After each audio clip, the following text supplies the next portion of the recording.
ठाकुर जी की लीला, ब्रज लीला से संबद्ध लीला, गुरुदेव के जीवन से संबंधित लीला हम श्रवण करा रहे हैं।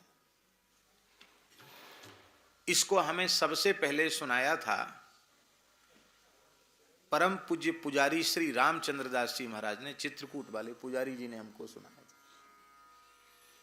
फिर पुजारी जी के बाद इस घटना को हमने पूज्य हरेराम बाबा से पूछा, तो उन्होंने भी इस घटना को ठीक वैसे ही सुनाया। फिर इस घटना के तीसरे पक्ष थे भगवान दास खलीफा। वो थे आगरा के, थे ब्रजवासी, आगरा में रहते थे। आगरा तक ब्रज ही है वैसे देखा जाए तो, वैसे मूल में वो ब्रजवासी ही थे। तो उनको लोग खलीफा खलीफा गुरु कहते थे। सब्जी मंडी में उनका एक भवन भी था, खलीफा खलीफा गुरु कहते थे उनको।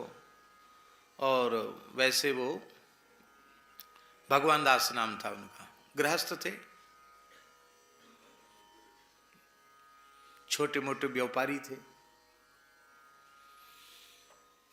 बल्लभ कुल के थे, पुष्टि मार्गी वैष्णव थे। और हमारे महाराज जी कहते थे कि पुराने समय में गिरिराज जी में और चारों ओर सब जगह पुष्टि मार्गी वैष्णव ही थे ज्यादा। ब्रजवासी तो प्राय सब बल्लभ कुली वैष्णव होते ब्रजवासी। तो भगवान दास जी वो बल्लभ कुली वैष्णव थे और दाऊ जी का प्रसाद नित्य लेते थे। दाऊ जी का प्रसाद तो जानते हैं ना, भंग का गोला। और बस ठंडाई छान के दाऊ जी को भोग लगा के, ठंडाई छान के डोलाल जाते, स्नान करते, स्नान करके पूरे मोड़े पे गोपी चंदन का थोपा लगाए के और रोरी लेके ऐसे, कोई अलग से घिसके हो वैसे नहीं, पूरे मोड़े पे चंदन लगाए के ऐसे बल्लभ कुली तिलक तुरंत लगा लेते रोली से।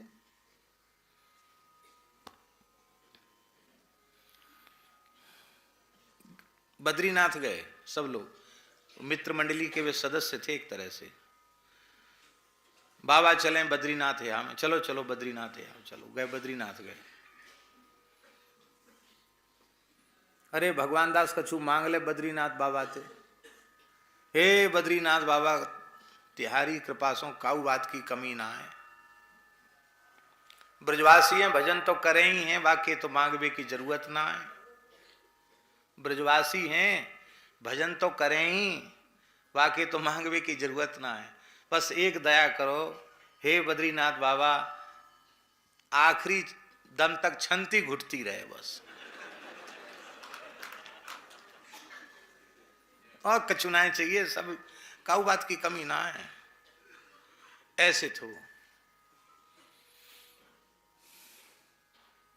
तो उन्होंने कहा, महाराज जी उसमें गोवर्धन रहते थे लक्ष्मण मंदिर में। तो उन्होंने कहा कि महाराज जी चलें हम लोग बरसाना चलें और राधा बाग में दाल बाटी चूरमा की रसोई बने। ठीक है। तो महाराज जी, हरेराम बाबा, पुजारी श्री रामचंद्र दास जी और चौथे भगवान दास, ये चार मूर्ति गिरिराज जी से पैदल बरसाना, राधा बाग में कुआं है वहां स्नान किया, स्नान करके और महाराज जी तो हमेशा से रसोई में ही लग जाते थे। पुजारी जी ने सहयोग किया और महाराज जी रसोई में लग गए। हरेराम बाबा अपने नित्य नियम करने लगे, वो करताल बजा के कीर्तन करने लगे, अपना भजन पाठ पूजा करके। भगवान दास जो है वो ब्राह्मण शरीर नहीं था, वैश्य थे, इसलिए वो रसोई में नहीं जा सकते, कच्ची रसोई दूर। और महाराज जी रसोई बनाए। तो देसी चूरमा होता ना, बाटी भूभर में बाटी सेक के और उसको विभूति झाड़ के उसी को चूरमा बना के गुड़ मिला के और थोड़ा देसी चूरमा। तो एक छोटी बाल्टी भर के दाल बनी, घी की तो कमी थी नहीं, सब सामान यहीं से लेके गए थे। और दाल बनी, बाटी बनी और देसी चूरमा। तो चूरमा के लड्डू बना बना के महाराज रख रहे थे। इसी बीच में पता नहीं क्या हुआ, कि महाराज जी राधा बाग से नंदगांव की ओर भाग चले। उस समय महाराज जी के शरीर पर केवल एक कौपीन मात्र थी और गमछा को, थोड़ा गर्मी का समय था तो गमछे को महाराज जी ने मस्तक पर बांध रखा था।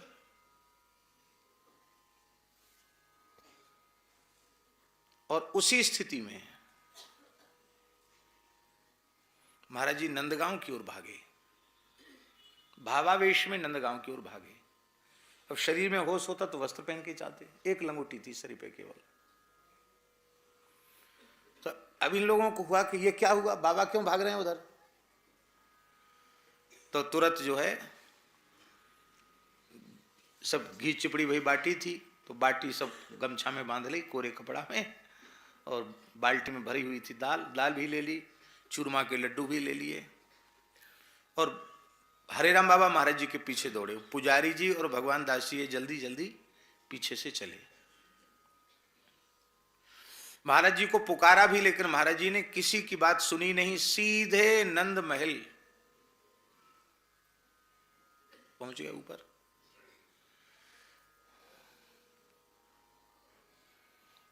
पर्दा आया हुआ था ठाकुर जी के नंद महल में। जैसे ही पर्दा खुला, आश्चर्यजनक घटना है, बाहर की वस्तु भोग लगती है नंद महल में कि आप घर से कछु बना के ले भोग लग जाए, लगती है? वहीं अपरस में बनती है। और जब पर्दा खुला तो ठाकुर जी के सामने चांदी के थाल में महाराज जी के हाथ से बनाए हुए देसी चूरमा के लड्डू विराजमान थे। अब लड़ुआ की तो पहचान हो गई ना, क्योंकि ये लड़ुआ साथ में लिए थे। अरे ये तो महाराज जी के बनाए लड़ुआ है। ठाकुर जी की विचित्र लीला की मंदिर में जो गोसाई हैं उनके भी चित्त में नहीं आए कि लड़ुआ आए नहीं, कहां से आए लड़ुआ। प्रसाद दिया, बीरी प्रसाद चरणामृत सब दिया। उसके बाद पावन सरोवर पाए, महाराज जी भावावेश में थे। तब फिर यह ज्ञात हुआ कि ठाकुर महाराज जी लड़ुआ बना रहे थे चूरमा के, उसी समय साक्षात कृष्ण बलराम आए और दो दो लड़ुआ हाथ में लेकर के भागे। एक लड़ुआ है साथ में, एक लड़ुआ है साथ में ठाकुर जी, और एक लड़ुआ दाऊ दादा। तो भैया माखन चोरी, दही दूध की चोरी तो आपने सुनी, लड़ुआ चोरी। ठाकुर जी प्रेमी की वस्तु चुराते हैं। ठाकुर जी छीन झपट के खाने में उन्हें विशेष स्वाद आता है। तो ये नंदगाम की घटना है। हमने इस घटना को पहली बार पुजारी जी से सुना, फिर हरे राम बाबा से पूछा तो उन्होंने भी कहा कि हाँ ये सत्य घटना महाराज है। भगवान दास जी से भी पूछा, बाद में उनका शरीर पूरा हुआ, उनसे यही सुदामा कुटी में हमने पूछा था। उन्होंने कहा हाँ बाबा, हमें तो कछु नाए दिखो, पर लड़ुआ हमें जरूर दिखे कि जो महाराज जी के बने हुए लड़ुआ थार में धरे। तो बाद में पतो पड़ी कि ऐसी ऐसी लीला गई। फिर दास ने महाराज जी से भी चर्चा की कि महाराज जी ऐसी ऐसी बात सुने। तो महाराज जी एकदम ऐसे बोल के, अरे तुम्हें पता नहीं है, हरे राम बाबा बड़े ऊंचे महात्मा, वो तो जहाँ रहते वहाँ कुछ न कुछ लीलाएं होती रहती, और पुजारी जी कोई सामान्य नाम जापक महात्मा थोड़ी, हम तो सब जगह रसोई ही बनाते हैं, और जरूर कोई न कोई घटना तो विलक्षण भई होगी। इस तरह से उन्होंने कोई विशेष उसके ऊपर प्रकाश नहीं डाला। सभी के द्वारा वंदनीय जो भगवान श्री गोविंद हैं, उनके चरणों में मैं प्रणाम करके पिताजी कह रहा हूं, तुम ध्यान से सुनो।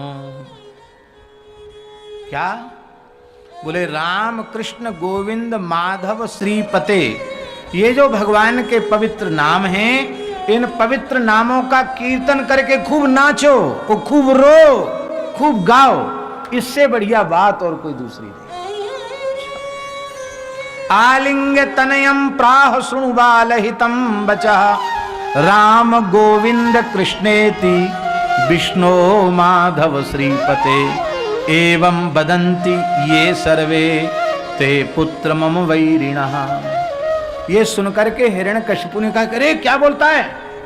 राम कृष्ण गोविंद माधव श्रीपति, इन नामों को लेने वाले को तो मैं अपना प्रबल शत्रु समझता हूं।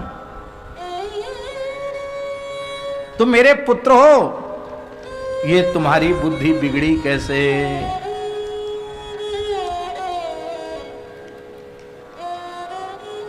प्रहलाद जी फिर बोले, नृसिंह पुराण का संवाद है। प्रहलाद जी फिर बोले पिताजी, आपको तो भगवान का नाम सुन के ही जलन होने लगी, आप तो भगवान की निंदा कर रहे हैं। तो ये पाप तो ऐसा है कि ये पाप का कोई प्रायश्चित ही नहीं है। फिर भी आपको पूछना चाहिए कि प्रायश्चित है, बताओ। तो इस पाप का भी प्रायश्चित यही है, कृष्ण निंदा समुत्थस्य अगस्यांतो न विद्यते। कृष्ण निंदा से उत्पन्न पाप का कोई अंत नहीं है। उसका अंत यदि कोई करना चाहता है तो उसका भी साधन यही है, राम माधव कृष्णेति स्मर भक्त्यात्म शुद्धये।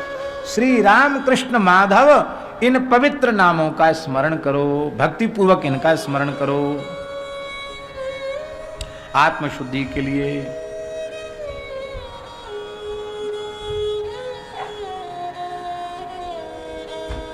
हिरण्यकशिपु ने कहा, रे तू कह क्या रहा है? हमारी बात तो सुनता नहीं, अपनी बके चला जा रहा है, तू कह क्या रहा है? प्रहलाद जी बोले, बिल्कुल ठीक कह रहा हूं, बके नहीं जा रहा हूं, बहुत विचार पूर्वक कह रहा हूं। यद्यपि शास्त्रों में लिखा है अपने से बड़ों को उपदेश नहीं देना चाहिए, गुरुजनों को उपदेश नहीं देना चाहिए, लेकिन फिर भी गुरुवे पिब्रुमे तद यतो हितकरम परम। अपने पूज्य जन भी यदि दुर्भाग्य से पथभ्रष्ट हो रहे हों तो छोटे लोगों को भी विनम्रता पूर्वक उनको सच्ची बात और हितकारी बात कह देनी चाहिए। पिता को शास्त्रों में गुरुतुल्य कहा गया, आप गुरुतुल्य हैं, हम आपका आदर करते हैं, लेकिन आपकी बुद्धि खराब हो गई है, इसलिए हम बहुत विनय पूर्वक कहते हैं कि पिताजी भगवान की शरण होकर भगवान के नामों का कीर्तन कीजिए। इस बार तो हिरण्यकशिपु नाराज नहीं हुआ, हंसा, और हंस करके उसने कहा कि अरे देखो तो सही, बच्चे कितने भोले भाले होते हैं। कोई गीत कहीं रिकॉर्ड में बजने लग गया, उस गीत का गीतकार तो नहीं समझते हैं, पर छोटे बच्चे गीत कंठस्थ कर लेते हैं, उसी गीत को गाने लग जाते हैं। उनको नहीं, वो नहीं समझ पाते कि गाना चाहिए कि नहीं गाना चाहिए। देखा होगा छोटे छोटे बच्चे जिनके घरों में कथा कीर्तन का वातावरण नहीं, सिनेमा के गीत गाए जाते हैं, वो छोटे छोटे बच्चे उन्हीं को याद कर लेते हैं, उनका अर्थ उनको मालूम नहीं है और सुन सुन करके याद कर लेते हैं।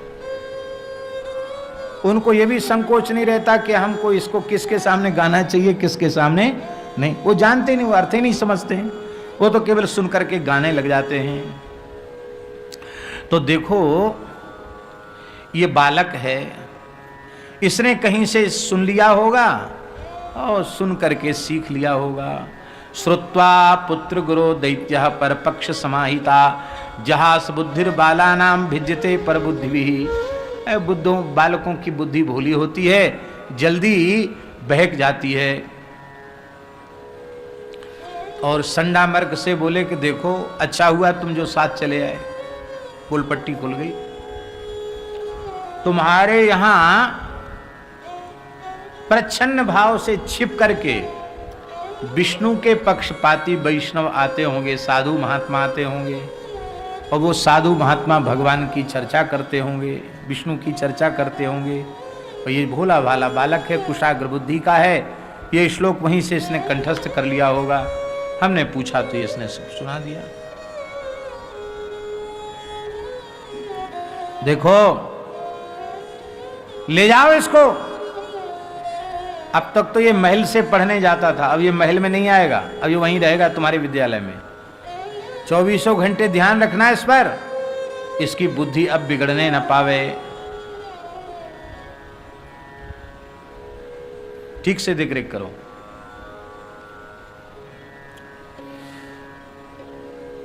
प्रहलाद जी ने तो बड़ा सुंदर उपदेश दिया था। उन्हें पता था कि मेरे पिताजी वैष्णव नहीं हैं, अवैष्णव हैं, इनके आचार विचार खान पान सब अशुद्ध है। तो दया आ गई प्रहलाद जी को, इसलिए प्रहलाद जी ने उनको अच्छी बात बताई। देखो अपने से बड़ों का कैसे आदर करना चाहिए, ये बात प्रहलाद जी से सीखना चाहिए। महाराज जी, विष्णु पुराण में लिखा है कि जिस समय प्रहलाद जी अपने पिता के पास गए उस समय पिता मदिरा पान कर रहा था, हिरण्यकशिपु। स्पष्ट लिखा है विष्णु पुराण में, पानासक्तस्य पुरुता पितुर्दैत्य पतेस्तथा। भरे दरबार में अपने बेटे के सामने मदिरा पी रहा था हिरण्यकशिपु, और ऐसे पिता के चरणों में भी सिर रखकर प्रणाम किया। पिता के दोष को उन्होंने नहीं देखा। ऐ शराबी कबाबी को क्या प्रणाम करना, नहीं, कुछ भी हो, ये जैसे हैं वैसे हैं, पर मेरे शरीर के पिता हैं, मेरे शरीर के पिता होने के कारण मेरे द्वारा प्रणाम के योग्य हैं, हमें प्रणाम कर, ये है।